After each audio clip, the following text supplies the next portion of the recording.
se me olvidó que... Listo, ya empezamos a grabar, qué pena. Vamos a dejar mucha parte de la introducción que hice, pero bueno. Sí, profe, ya que de pronto un par ahí, Dale. quiero que me amplíes un poquito acerca del mínimo vital, porque es que nosotros tenemos una problemática en la empresa. Le voy a explicar más o menos para que usted me pueda entender y me amplíe un poquito la información. Resulta y pasa que usted dijo algo muy cierto, que el mínimo vital lo confundimos con el salario mínimo. En el caso de nosotros, yo tengo un sueldo X, digamos 2 salarios mínimos, y resulta y pasa que por mi condición de salud, dejo de percibir esos 2 salarios. Entonces resulta y pasa que la compañía ha optado por todo el que se enferma, le reduce el salario. Es decir, nosotros trabajamos 12 horas. Entonces nos pone a trabajar 8 horas y hay un desmejoramiento del salario. ¿Qué nos recomendaría ustedes ahí en este caso? Bueno, compañero, como lo decía yo ahora, y usted es un claro ejemplo de lo que yo planteaba, que cuando nos enfermamos empezamos unas luchas y solamente nos damos cuenta cuando somos víctimas de nuestro cansancio físico y inicia todo este proceso. Bueno, más adelante en el curso vamos a ver todo tipo de actividades y de procesos de derecho de petición, tutelas y demás para poder enfrentar todos los inconvenientes que tienen. Aquí lo primero es revisar, porque los casos tienen unas particularidades, y antes de entrar en eso es las empresas. Tenemos que identificar, y parte del módulo era eso, tenemos que identificar nuestro entorno. ¿Por qué? Porque no para actuar cuando ya nos presenta el problema, sino para mirar cómo sindicalmente, si tenemos la organización sindical, podemos empezar a prevenir las posibles actuaciones de los empleadores. Y esto es fundamental y le voy a decir por qué. Muchas empresas tienen un salario mínimo de la empresa, ¿sí? Que es el salario básico o salario mínimo de la empresa. Utilizan ambos términos. Casi siempre es el salario básico, que está por encima del salario mínimo, pero no compensa el salario a destajo o el salario promedio que tienen muchos trabajadores que no tienen un salario fijo, sino que tienen un salario por encima del mínimo y por encima del fijo de las empresas. Entonces, esos salarios, cuando tengan la posibilidad de negociar un pliego de peticiones y llegar a una convención colectiva, es fundamental que tengan esos puntos claros para luchar por esos puntos que parecen mínimos, pero son fundamentales. Si en la empresa con la que ustedes trabajan tienen esos salarios mínimos de la empresa o esos salarios básicos, hay que colocarle unas cláusulas justamente para eso, para que no afecte el salario promedio de un trabajador, ¿sí? Que es el caso que el compañero está presentando. Entonces, el procedimiento que viene ahí es revisar el caso, preparar la documentación, porque es fundamental, en el derecho es fundamental guardar volantes de pago, guardar cualquier prueba que nos sirva para demostrar que se nos está violando un derecho. Una pregunta, ¿me están escuchando? Sí, claro, claro, profesor. Sí, señor. Sí, Listo. señor. Listo, entonces, es Perfecto, muy... perfecto. Ok, gracias. Entonces es muy importante guardar todo tipo de pruebas. ¿Por qué? Porque es que en el derecho no es ir a decir, así tenga toda la razón el trabajador, que casi siempre la tiene. Es decir, vea, a mí me pagaban más y ahora me están pagando menos por el motivo de que me enfermé. Eso, pues, vuelvo y repito, puede estar diciendo la verdad, pero si al juez no le demostramos con las pruebas, el juez no va a hacer nada por nosotros. Y muchas veces no lo hace ni siquiera con las pruebas. Pero entonces, guardar... Eso le iba a decir, profesor, que muchas veces no lo hacen ni con la prueba. Y Sí, sobre eso. todo acá en el sector de nosotros, no sé qué pasa con los jueces, que una berraquera para que le den un proceso a favor, un fallo a favor a los empleados acá en la costa, vea, eso es un milagro. No, eso es a nivel nacional, y hay un fenómeno que hay que identificar también, compañeros y compañeras, es que los jueces actúan de forma diferente dependiendo del empleador que se demanda, ¿sí? ¿Por qué razón? Porque si es una empresa muy grande, y acá en el sector de nosotros, el sector azucarero, los jueces siempre se van del lado del empresario entre más capacidad económica tenga, ¿verdad? Y ellos después cuadran, o antes cuadran, y esa es una realidad que tenemos que plantear. Pero entonces, yo a mis amigas y amigos abogados, que acompaño muchos en procesos, vuelvo y repito, yo no soy abogado, yo muchas veces les pregunto cuando les asesoro, los acompaño en algún procedimiento jurídico, cuando ganamos o cuando perdemos, yo les pregunto lo mismo. ¿Qué dijo el juez? ¿Sí? Y muchos ni me contestan, muchos se ríen, o alguno de más confianza me dice, es que te importa qué dijo el juez, ¿ya? Pero entonces es por una, bueno, es por un tema simple. Debemos empezar a analizar cómo fallan los jueces.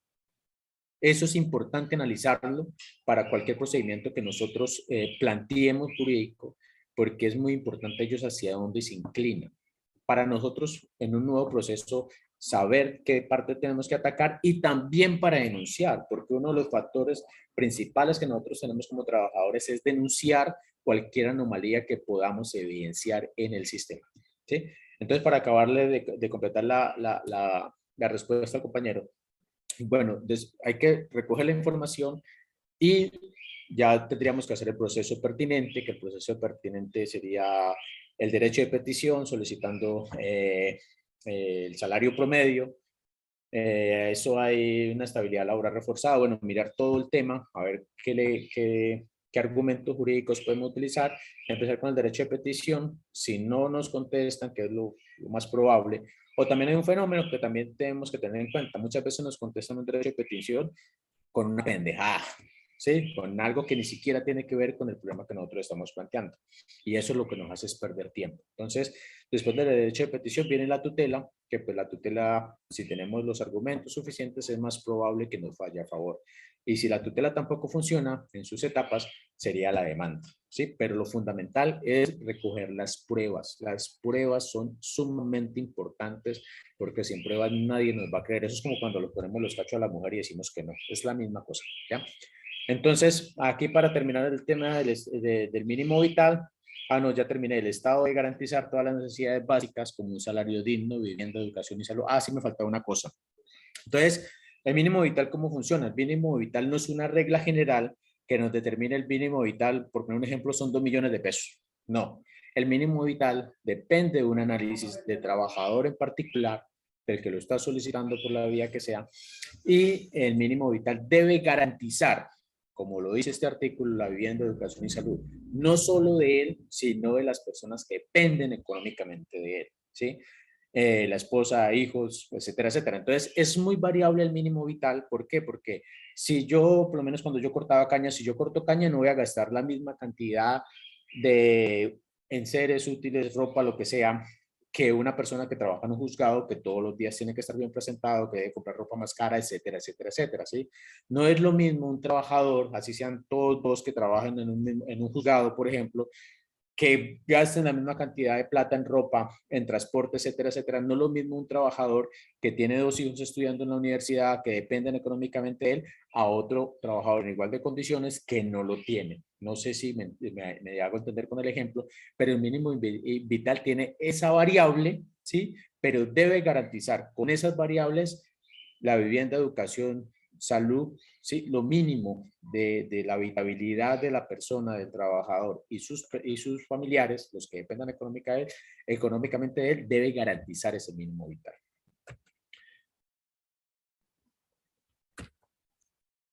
Hola, hola, ¿qué pasa? Aquí estamos escuchando, profe.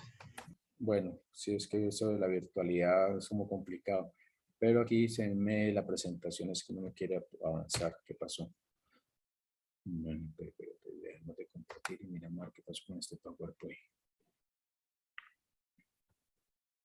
¿Por qué no me quiere avanzar? Vaya, bueno, pero qué pasó aquí.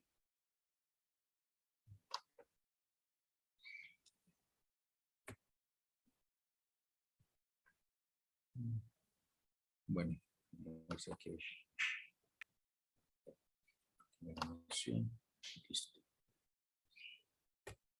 Listo.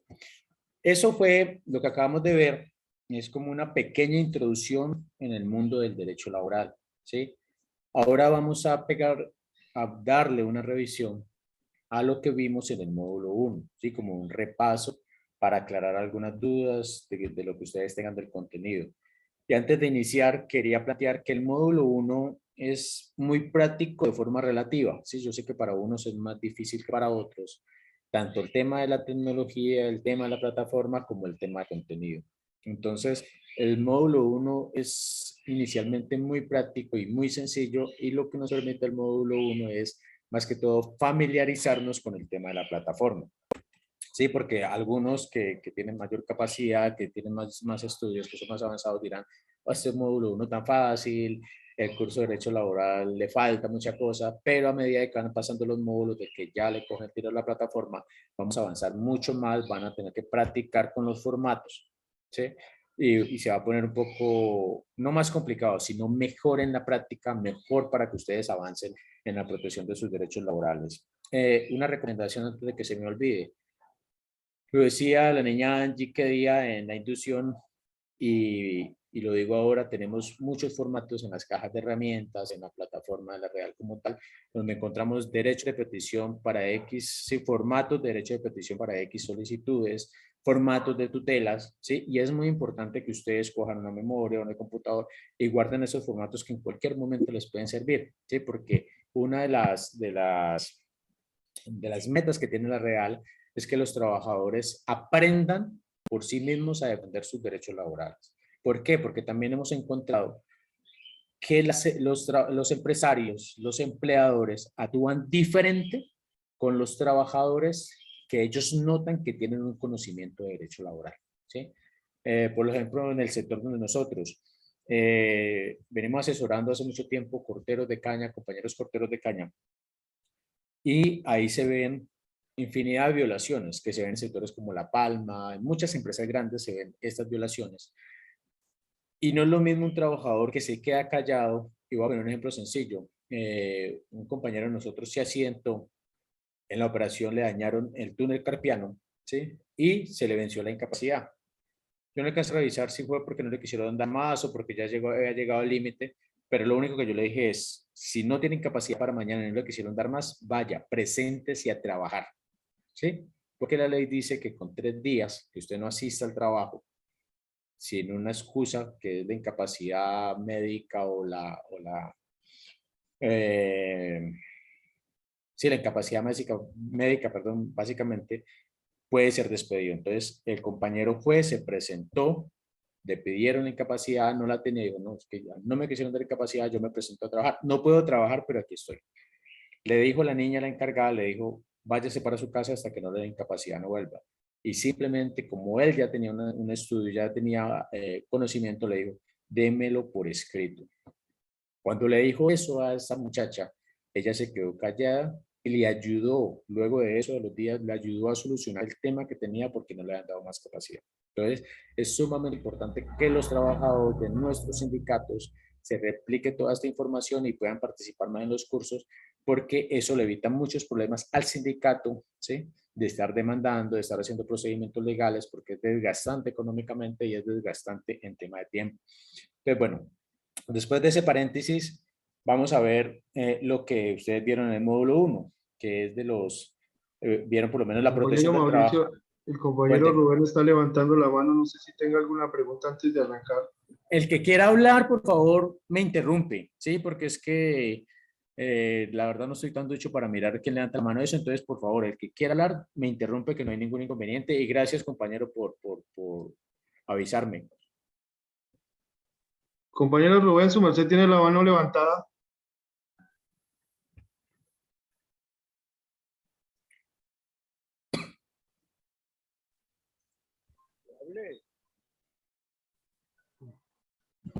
Creo que Rubén fue el que le dijo al profesor que grabara la clase y de pronto dejó la mano ahí levantada. Ah, listos, perfecto. Entonces sigamos. Bueno, sí, si alguno quiere intervenir, con todo el gusto, me interrumpen, que no hay ningún inconveniente. Bueno, entonces encontramos los principios que vieron en el módulo, la protección al trabajador, ¿sí?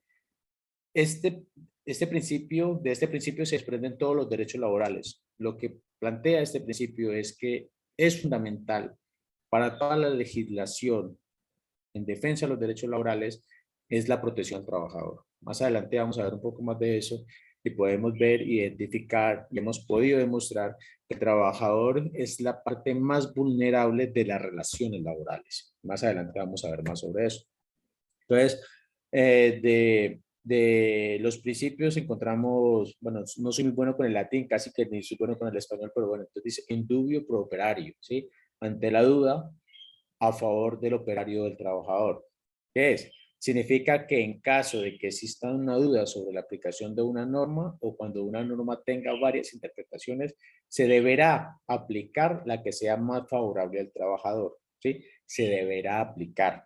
De buenas el que se lo apliquen de forma voluntaria, ¿sí? De que el empleador le diga, no, es que a usted le conviene más esto, venga. ¿Sí? Es muy de buenas, pero bueno, eso es la norma.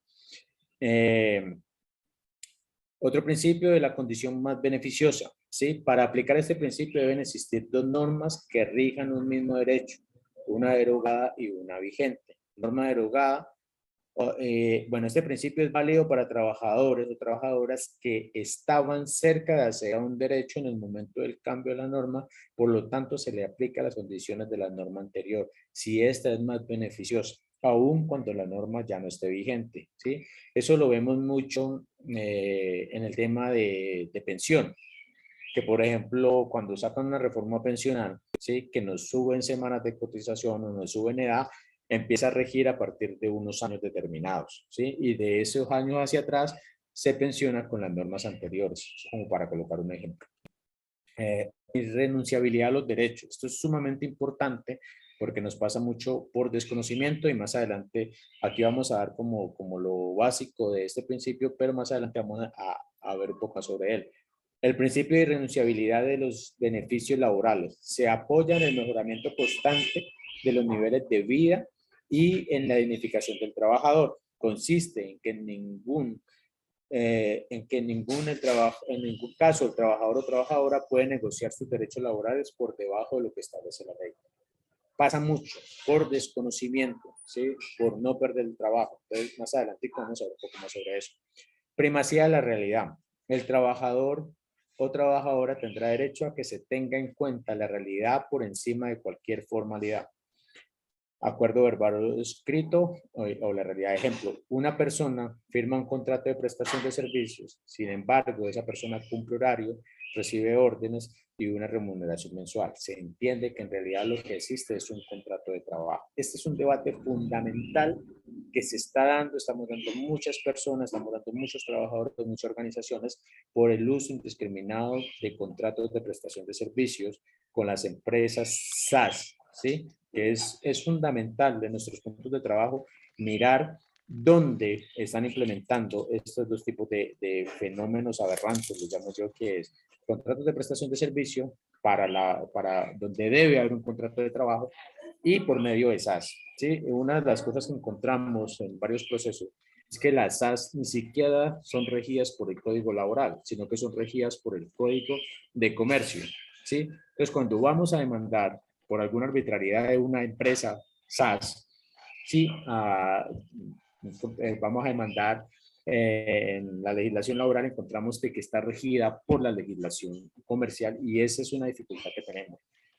Ahora no es que vayamos a salir a demandar todas las SAS, ¿no? Pero sí, cuando nos den el papayazo, como digo yo, cuando nos den el papayazo, hacer énfasis en la utilización de las SAS de forma en contra de los trabajadores. En principio, cuénteme. Mira, es que justamente sobre lo que usted está hablando hace un momento, por ejemplo, yo trabajo en la Alcaldía Distrital de Buenaventura y tenemos compañeros que vienen trabajando por prestación de servicio más de 10, 15 años. Y justamente la labor que vienen haciendo obedece más a un contrato realidad que a una prestación de servicio porque cumplen horarios, porque están subordinados y porque además de eso tienen una asignación salarial. Y algunos de esos compañeros desde las organizaciones sindicales nos hemos acercado a decirle, compañeros afines en el sindicato, nosotros les damos la orientación, los apoyamos para que hagan las reclamaciones del caso, pero pues dicen que prefieren no, por evitar que no les renueven un contrato. Bueno, compañero, ese es un ejemplo claro de lo que venimos planteando y de dos cosas fundamentales. Primero, la labor sindical, que está haciendo lo que tiene que hacer. Y lo que yo planteaba frente al trabajador, hasta que el trabajador no se enferme o no pierde su trabajo, no va a hacer una acción por una razón simple. Le da miedo perder su empleo, perder ese salario, perder esa práctica que se está ganando para su sustento y el de su familia. Y es un miedo infundado por el sistema que nos viene gobernando, por el sistema que nos plantean los empleadores. Pero la labor que tiene que hacer el sindicato es esa. Y la herramienta que se tiene es en las negociaciones colectivas, cuando presentemos un pliego, presentar esos puntos, ¿sí? Y empezar a dar la lucha en esos puntos. Mirar cómo con un trabajador que tengamos afiliado o revisar el caso y ni siquiera sin tener un trabajador afiliado, como en la empresa donde trabajamos, si tienen contratos laborales y contratos de prestación de servicios desde nuestra organización sindical por medio de una convención, por medio de un pliego de peticiones, empezamos a atacar esa figura, porque esa figura no le da una estabilidad al trabajador. Bueno, da menos estabilidad al trabajador, entonces tenemos que empezar a atacar ese fenómeno que es, eso en la última década ha crecido exponencialmente y es muy complicado acabarlo, pero necesitamos dar la lucha. Eso necesitamos hacerlo desde las organizaciones sindicales. Empleos precarios. Sí, señor. Gracias, compañero, por el ejemplo. Bueno, el principio de la razonabilidad tiene como finalidad evitar las actuaciones arbitrarias del empleador en la toma de decisiones que involucren el desempeño de las funciones o tareas contratadas con el trabajador. Aquí tenemos dos ejemplos de casos en el que aplica este principio, que es la posibilidad que tiene el empleador de cambiar las condiciones de trabajo dependiendo de las necesidades de la empresa, pero sin que ello signifique una arbitrariedad o perjudique al trabajador. Se debe justificar razonablemente el cambio, ¿sí? Eso se ve mucho, pero se ve mucho el fenómeno de que nos cambian de labor, pero nos mejoran el salario, ¿sí? Entonces, este ejemplo plantea eso. Y el poder disciplinario, que es el empleador tiene un poder disciplinario del cual no puede abusar. Las medidas correctivas deben ser aplicadas en proporcionalidad a la falta cometida, actuando razonablemente, ¿sí? Esto lo vamos a ver muy a fondo en los últimos módulos donde tenemos el debido proceso, ¿sí? Que este poder disciplinario se violenta mucho cuando... Buenas noches. Buenas noches.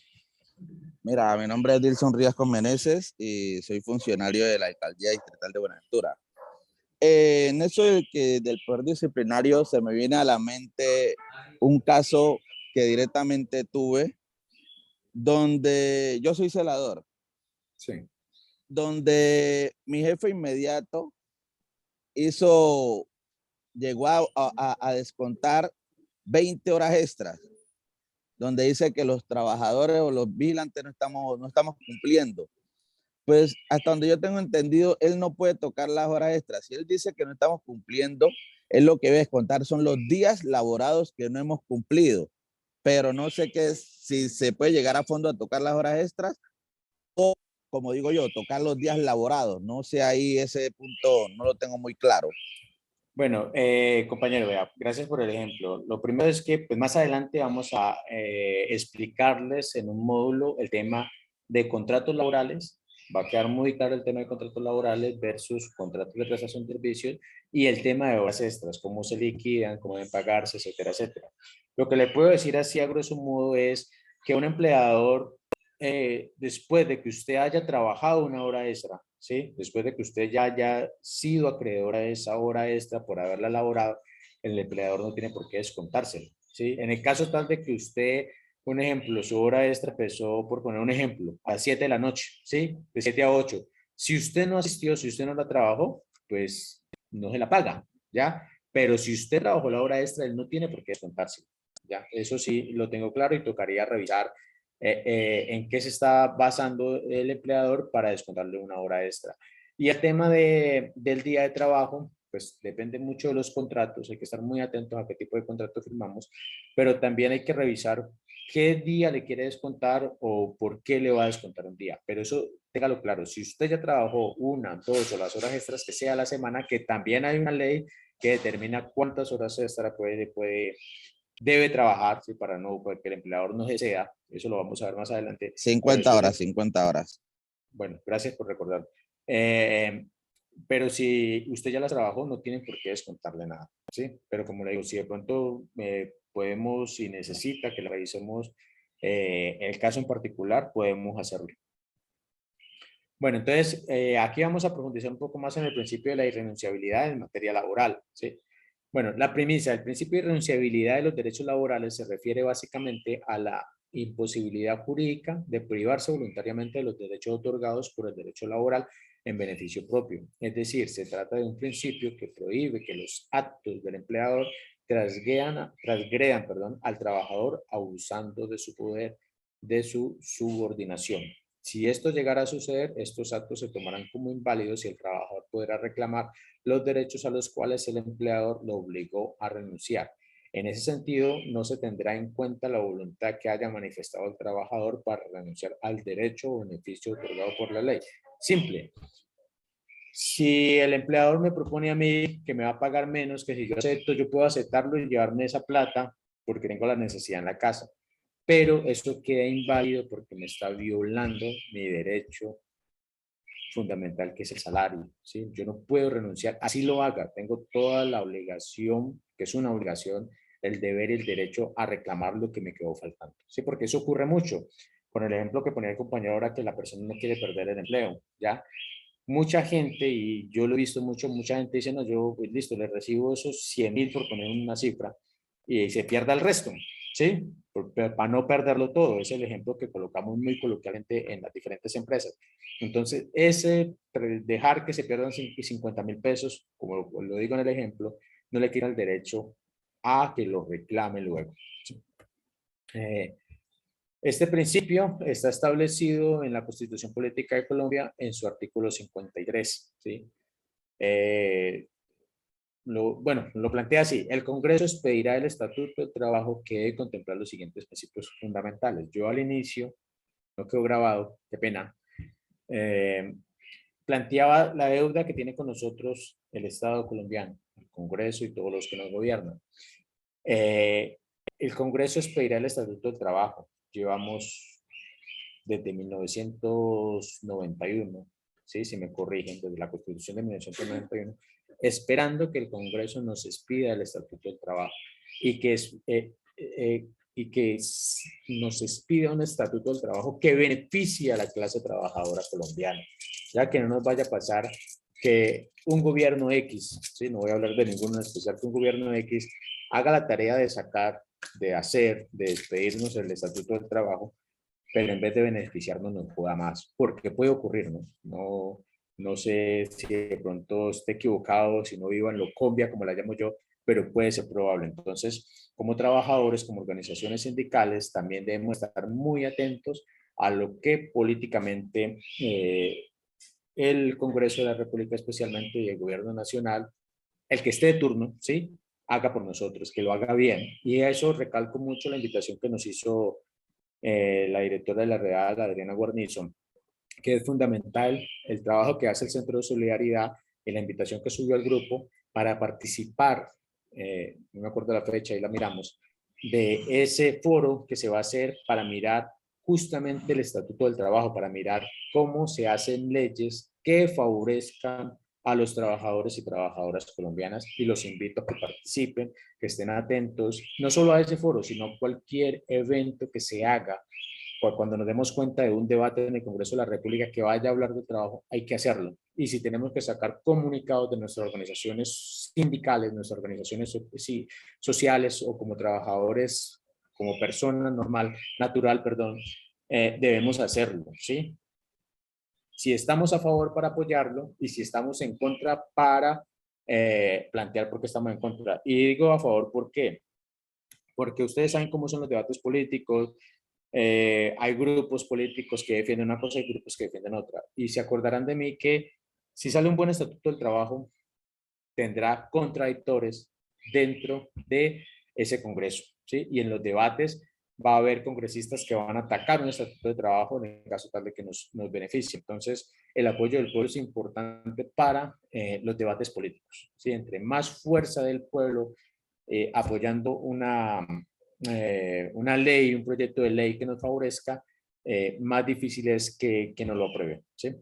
Bueno, entonces esto plantea, en el Estatuto del Trabajo debe estar planteado igualdad de oportunidades para los trabajadores, remuneración mínima vital y móvil, estabilidad en el empleo, irrenunciabilidad, los beneficios mínimos establecidos en normas laborales, estabilidad en el empleo, garantía de la seguridad social, primacía de la realidad sobre las formalidades. Lo que nos dice este artículo 53, con lo que debe el Congreso expedir en el Estatuto del Trabajo, es plantear, ¿sí?, que lo que vimos anteriormente, lo que acabamos de ver en las otras diapositivas, quede planteado, ¿sí?, como el principio de irrenunciabilidad, de estabilidad en el empleo, todos esos principios laborales nos queden planteados en nuestro Estatuto del Trabajo para que sea nuestra herramienta y realmente podamos acceder a esos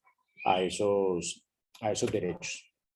Entonces, en el Código Sustantivo del Trabajo encontramos que el artículo 14, carácter de orden público y renunciabilidad. Sí, esto es sumamente importante, el tema de renunciabilidad es muy importante. Las disposiciones legales que regulan el trabajo humano son de orden público, por consiguiente los derechos y prerrogativas que ellas concedan son irrenunciables, salvo los casos expresamente exceptuados por la ley. ¿Sí? Ninguna persona puede renunciar a los derechos que le asistan como trabajador o trabajadora. No depende de la voluntad del empleador o del trabajador o trabajadora los derechos mínimos que una empresa tiene por el derecho de tener una relación laboral. Una relación laboral se basa en el contrato de trabajo, ¿sí? Que más adelante veremos eso, el tema de los contratos de trabajo para que nos quede claro, pero después de que exista ese contrato de trabajo, ¿sí?, no podemos renunciar a nuestros derechos, ¿sí? En eso se basa el principio de irrenunciabilidad. Bueno, ¿cuáles son los derechos a los que no puede renunciar el trabajador? La jornada de trabajo establecida, ¿sí? El salario mínimo. Más adelante también en un módulo vamos a ver puntualmente el tema de la jornada de trabajo, ¿sí? Para que también nos quede claro si de pronto se presenta alguna duda sobre eso o desconocemos completamente el tema. El salario mínimo, vacaciones, prestaciones sociales y dotación, ¿sí? El principio de irrenunciabilidad fue creado con la finalidad de proteger los derechos consagrados a favor de la parte más débil de la relación laboral, es decir, el trabajador. Nos encontramos con muchas dificultades como trabajadores, compañeros y compañeras, y lo que plantea es claro, el trabajador es la parte más débil de una relación laboral. Nos encontramos eso y tenemos que tenerlo muy claro, nos encontramos eso cuando estamos ante el ministerio. Las relaciones laborales o los pleitos laborales en la mayoría de las partes, o especialmente para poner algo puntual, está en la OIT. La OIT, si ustedes vieron el video, fundado, si no me equivoco, después de la Primera Guerra Mundial, pero tiene un espíritu o un principio tripartita. 1919. Sí, terminada la Primera Guerra Mundial. Sí. Tiene un espíritu tripartita que aparentemente es muy bueno, ¿sí? Pueden estar trabajadores representados pues, por sus organizaciones sindicales. En este caso, en Colombia, Balacú, creo que las principales centrales, los empleadores y el gobierno. Pero ¿cuál es? Como le digo, parece bueno que la participación sea tripartita, pero que nos hemos encontrado, no sé en los demás países, pero en Colombia nos queda claro, o al menos yo lo tengo muy claro, que el gobierno y los empresarios o empleadores se amangualan para atacar a los trabajadores, ¿sí? Y eso no solo en la OIT, desde la Central Unitaria de Trabajadores hemos dado luchas muy importantes, desde la CUN Nacional hemos dado luchas muy importantes porque hace algunos años, creo que 3, 4 años, los empresarios fueron con un solo fin a la Convención de Ginebra en Suiza, ante la OIT, y era acabar el derecho a la huelga, ¿sí? Que es una de las pocas herramientas que nos quedan donde podemos forzar por vía de hecho a los empleados en una negociación colectiva, o incluso cuando no hay negociaciones colectivas, es la única vía que nos queda. Y en eso hubo mucho apoyo por parte del gobierno. Menos mal los trabajadores pudimos defendernos por medio de la CUP, por algunas acciones, inclusive ahí hay un caso particular mío de que yo lidero del proceso de la cabaña, y logramos evitar ese tema, pero nos encontramos con ese fenómeno en cualquier etapa. En Colombia existe el CETCOI, que es un centro de concertación, que es del Ministerio de Trabajo. No sé si todavía existe, estuve ahí Nos encontramos con el mismo fenómeno, es tripartita, empleadores, gobierno y trabajadores, y adivinen qué, cogen al trabajador y lo vuelven ropa de trabajo entre estas dos personajes. ¿Sí? Entonces, nos encontramos con esa dificultad en la realidad que vivimos. Bueno, entonces, ya leímos cuáles son los derechos a los que no puede renunciar el trabajador. Entonces, aquí colocamos unos ejemplos que, como les repito, esto lo vieron ustedes en el módulo 1. El empleador no puede obligar al trabajador a que acepte un valor mensual inferior al salario mínimo legal establecido por el gobierno. Aun cuando el trabajador aceptara voluntariamente un pago inferior al salario mínimo, puede exigir legalmente que se le pague la parte del salario que dejó de percibir. El empleador no puede obligar a sus trabajadores a que renuncien a su periodo de vacaciones bajo la amenaza de despido. Más adelante vamos a ver el tema de las vacaciones porque ahí la ley permite una acumulación, ¿sí? No voy a entrar mucho en el tema, pero para que lo tengamos en cuenta en este ejemplo, y más adelante lo vamos a ver y nos va a quedar claro cómo rige la ley al tema de nuestro derecho a las vacaciones. El empleador no puede negociar con el trabajador el pago de seguridad social integral, afiliación a la salud, pensión y ARL. Ese es un derecho que muchos trabajadores independientes, incluso no independientes, violentamos nosotros mismos. A mí me pasó un caso que fui a realizar una asesoría, lo voy a colocar como ejemplo porque pues los ejemplos nos permiten mucho aprender porque la ley sin la práctica no podemos afrontar cómo esa ley funciona o deja de funcionar. Entonces el ejemplo que les voy a colocar, en el hospital de acá de Florida llegó una niña que la despidieron porque supuestamente, me dijo ella, no había pagado seguridad social, ¿sí? Y en los contratos de prestación de servicios y en varios tipos de contratos, cuando somos nuestros propios jefes, somos independientes, nos dicen, estoy haciendo comillas, debemos presentar el pago de la seguridad social, ¿sí? Eso es un requisito que nos da nuestro empleador. Entonces, esta niña, cuando le fueron a comprobar por parte del hospital, vieron que no pagaba. Entonces ella acude a mí para que le ayude con esa injusticia. ¿Y con qué me encontré? Entonces ella me dice, me explica, me dice, no, es que yo fui estafada, ¿sí? Porque yo pagaba seguridad social, pero los recibos que me daban a mí, las planillas que me daban a mí, eran falsas. Yo de eso coloqué una demanda. Entonces le dije, simple, es muy simple. Deme copia de su demanda, deme copia de sus recibos, ¿sí? Porque yo sin eso no puedo pelear a que la reintegren a su trabajo o que le vuelvan a dar sus contratos como se lo estén dando. Entonces resultó que era paja, la muchacha era consciente de que estaba cometiendo fraude, de que ella, por ahorrarse la plática de la afiliación a salud, pensión y ARL, falsificaba unos recibos y yo los presentaba y con eso le pagaba, ¿ya? Entonces, nosotros mismos, a veces por tener más dinero, por no pagar eso, porque estamos jóvenes, en algún momento de la vida todos hemos estado jóvenes, entonces nunca nos vamos a calmar. Y muchas veces violentamos nosotros mismos nuestros derechos, ¿sí? Espero que no les pase, ¿sí? Que no hayan cometido los errores que muchos cometen, o si tenemos la posibilidad de asesorar afiliados, asesorar hijos, asesorar hermanos, asesorar cualquier persona que conozcamos frente a los errores que puedan cometer, tanto violentar sus derechos ellos mismos, flagelarse podemos llamarlo, o que sean violentados por sus empleadores. Compañeros y compañeras, aquí hasta ahí llega la revisión del contenido del módulo 1, ¿sí? Ya la próxima semana veremos el módulo 2. El módulo 2 es un poco más extenso en el material de trabajo. Van a ver ustedes más acciones jurídicas, derechos de petición, tutelas y demás. Entonces, les vamos a estar muy atentos, yo voy a estar muy atento, algunos me han escrito a mi WhatsApp para hacerme preguntas y hemos estado muy atentos a que todos participen, a que todos puedan resolver sus problemas y a que todos terminen el curso. Esa era la presentación que tenía para ustedes, llevamos poco tiempo, ahora estoy atento para si tienen alguna duda, responderla, si quieren colocar algunos ejemplos, bien puedan. Y si quieren que de pronto les expliquemos un poco sobre el manejo de la plataforma, estoy atento. Cuéntenme, compañeros y compañeras. Profe, yo te voy a pedir excusa, yo debo de salir de la clase porque ahorita tengo tengo clase en la universidad, entonces te Compañero, agradezco tu excelente presentación, y de verdad que lo motiva a uno a seguir indagando acerca del tema, porque es muy importante lo que usted decía. Vea, yo descargué, creo que son 58 archivos.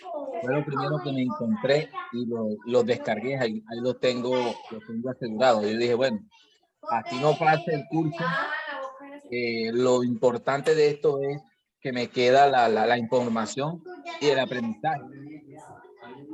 sí, eso es muy importante. Compañero, muchas gracias a usted por participar y estamos atentos a lo que necesiten en el curso. ¿Alguien más? ¿Alguien quiere hacer alguna pregunta? Yo sí quiero pues hacer como una introducción, ¿no? Pues con respecto del caso mío. A ver, un saludo a todos los compañeros que están acá en el panel. A Mauricio, muchas gracias pues por todo lo que nos dijo pues sobre el derecho laboral y todos los derechos que tenemos. Me pareció muy interesante el tema. A ver, yo a veces pienso que nosotros los trabajadores, o en el caso mío, no sé, yo creo que, o de todos, que muchas veces, no sé, nos atropellan mucho. Yo por eso me metí estoy metido en este cuento desde ahora. Yo llevo 11 años en el sector público. Yo trabajo en una institución de educación superior, acá en Roldanillo, en el Valle del Cauca. Y entonces yo, pues, nunca había estado en un sindicato, pero empezaron a suceder un montón de cosas porque es que la politiquería se tomó las instituciones públicas. Esa es la realidad, o sea, es impresionante. Yo creo que es peor que a veces que lo privado, porque es que la politiquería es un cáncer. A mí, en mi caso me pasó y es horrible, o sea, los derechos, se suprimen derechos, se benefician a unos y a otros no.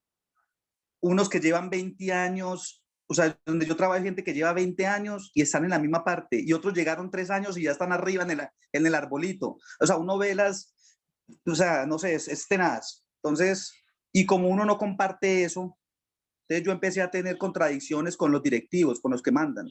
Y a esas personas no les gustan que el trabajador piense. O sea, a ellos les gusta es como el caballo carretillero, que vaya así pues para adelante. Y entonces empecé a ser atropellado. Los tengo demandados en un juzgado aquí de Cartago laboralmente porque me suspendieron 6 meses. Entonces empezaron a meter un montón de situaciones. A raíz de eso dije, no, yo me voy a meter en lo sindical. Porque yo veo que o sea, la politiquería es impresionante. No respetan nada. Y como tiene autonomía, donde yo trabajo, ellos se basan, o sea, ¿cómo le digo yo a usted? Sí, el cuento de ellos es que no, esto tiene autonomía, entonces el rector hace lo que, por medio de una resolución, hace los cambios, mejor dicho, es impresionante. Entonces, a raíz de eso yo decidí meterme en lo sindical y no, seguir adelante, es una luz de trabajo, que es una institución grande. Es impresionante el abuso de poder, el nepotismo. Hay nepotismo. Esos son el primo, el tío, o sea, esos son 4 o 5 de la misma familia. Es impresionante. O sea, uno dice que hubiera hasta rosca, uno decía, no, la rosca está. Sí, porque pues pero es nepotismo. Nepotismo. Sí, compañero. A ratico se le va el audio, compañero. Sí. Se te frisea mucho sí. El audio, ¿viste? Bueno, compañero, gracias por el ejemplo. ¿Me escuchan? Sí, ya sí lo escuchamos, y no que a ratico se le la corre cámara. como el audio. A ratico le corre el audio, pero sí lo escuchamos. Sí, yo les quiero decir eso. Yo quiero decir eso, y además también otra cosa, a veces de pronto los sindicatos también han perdido credibilidad. O sea, es una realidad también. Al interior de los mismos sindicatos también pasan muchas cosas que a veces nos pasamos por ahí, no las queremos asumir, no las queremos ver. Muchas veces pasa, Mauricio, pasa de que hay cosas allá adentro también, entonces han perdido también, y yo creo que ahí está la hora con este gobierno, con el de Petro, y con esa ministra del Trabajo, me parece que las ideas que trae son muy buenas para el trabajador. Entonces yo creo que es la época de nosotros, es el tiempo de volver otra vez a recuperar la credibilidad de los sindicatos. Muchas veces están... Entonces, esa es como la... Bueno, como la compañero, síntesis. bueno, gracias por el planteamiento porque es muy importante, ¿sí? Nosotros hemos tenido, bueno, principalmente conmigo varios cursos en la Redal donde han participado compañeros de su sector, ¿sí? No me acuerdo el nombre del sindicato, bueno, presidente Jaime, bueno, no sé, ¿y qué ocurre? La Redal está preparando un curso justamente para el sector público, ¿sí? Que tiene algunas características legales diferentes al sector privado, pero en el caso de violaciones de ley, nos encontramos que en todas partes nos irrespetan las leyes y violan los derechos laborales. Lo que usted plantea de la politiquería es clarísimo y también lo vivimos en los sectores privados, en las empresas se utiliza mucho la politiquería donde nos obligan a votar por X o Y senador para que defendan sus derechos, ¿sí? Los derechos de los empresarios, ¿no? Que eso es en última lo que hacen. Frente a lo del gobierno que está ahora, yo solamente les voy a decir, no me voy a meter en el tema de que va a ser bueno o va a ser malo, sino que me voy a meter en la labor nuestra como líderes sindicales, sean directivos sindicales. Yo por lo menos también he peleado mucho con sindicalistas de mi sector. Yo hago parte de Sintrainagro y he peleado lo que ustedes se imaginen con ellos porque se aprovechan de sus afiliados, ¿ya? Pero eso no me quita mi derecho de seguir peleando también con el empresario, con el gobierno nacional. Entonces, la labor nuestra como sindicatos, como líderes sindicales, como lo plantea ahora, es no dejar solo al gobierno, ¿sí? Podemos tener todas las esperanzas del mundo en este gobierno, no le puedo decir que no, no le puedo decir que sí, tenganla, eso no es pecado, pero no dejemos de lado nuestra labor, que es presionar a ese gobierno para que el trabajo que va a hacer bien lo haga mejor.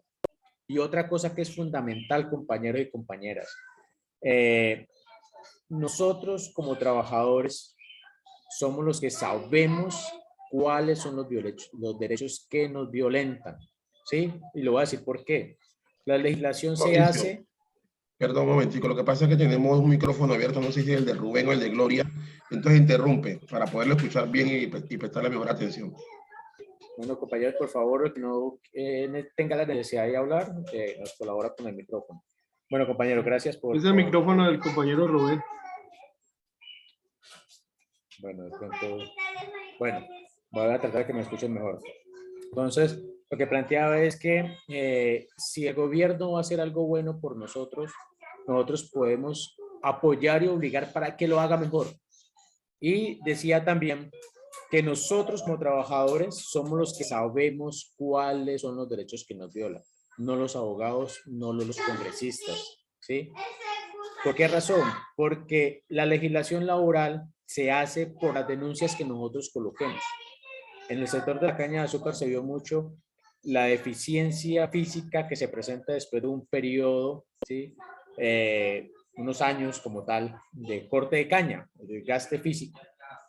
Y lo que ocurría en esa época era que los contratistas intermediarios despedían al trabajador, usted no puede cortar las cañas, chao, chaolín, ¿sí? Entonces, en esa época empezó los jueces que vieron las demandas, ¿sí? Mucho trabajador enfermo demandaba, devuélvame mi trabajo, yo necesito trabajar, yo necesito pensionarme. Por esas demandas es que empiezan a regir, ¿sí? Leyes fuertes para que los trabajadores tengan su ARL, su pago a pensión, su pago a salud, y empieza a nacer algo que se llama estabilidad laboral reforzada. Es por todos esos trabajadores que demandaron, no es porque el gobierno se le ocurrió, ¿ya? Entonces, nuestra obligación es esa. Si tenemos un problema con nuestro empleador, si nos violentan un derecho, denunciemos. Lo más probable es que perdamos, ¿sí? Pero porque sepamos que tenemos el 90% de posibilidades de perder y un 10% de ganar, no dejemos de hacerlo, ¿sí? Entonces, esa es mi invitación. Lo que podamos hacer, hagámoslo para apoyar al gobierno si va a hacer las cosas bien, o si es otro gobierno, si es este mismo, y si va a hacer algo mal, para que no lo haga. ¿Alguien más quiere intervenir? Bueno, Mauricio, yo quiero felicitarlo porque su evolución con la Real, al igual que muchos compañeros que hemos tenido la oportunidad de asistir a varios cursos que nos han ofrecido, son muy buenos y nos fortalecen a todos como directivos. Yo me he fortalecido mucho en estos temas estos 6 temas que usted nos expuso hoy también hacen parte del proceso. Felicitarlo porque tuvo una buena exposición, buen dominio del tema. Muchas gracias. Compañero, gracias a usted por participar, gracias a ustedes, a todos los demás también por participar, y que por favor sigan el ejemplo de muchos compañeros como Andrés, que no solamente quedaron en este curso, ¿sí? Y que no solamente se preocupan por inscribirse y no participar, sino que participan, los terminan y ven que otro curso dentro de la Real los puede fortalecer y lo hacen, ¿sí? Porque esa es la invitación que hacemos. Necesitamos que los trabajadores en Colombia se preparen y que desde su trabajo afronten la violación de derechos laborales. Eso nos va a ayudar a cambiar el país, y de pronto no para nosotros, sino para todos nuestros hijos, sobrinos, nietos y toda esa descendencia que estamos dejando, y esa es nuestra responsabilidad. Compañeros, muchas gracias. No es más por hoy. Las clases anteriormente se demoraban 2 horas, pero era 2 clases por módulo, y ahora vamos a dar una clase semanal, o sea, 9 clases por cada módulo. Entonces eso nos agiliza un poco el tiempo. Entonces, muchas gracias. Yo con esto termino. Gracias por estar atentos. Me disculpan no haber grabado el video desde el comienzo y no volverá a ocurrir. Muchas gracias, compañeros. Gracias a ti, que pase feliz noche. Gracias. Feliz noche para todos, muchas gracias. Gracias. Gracias. Feliz noche a todos, gracias. Muchas gracias, compañeros. Muchas gracias. Muy buenas noches para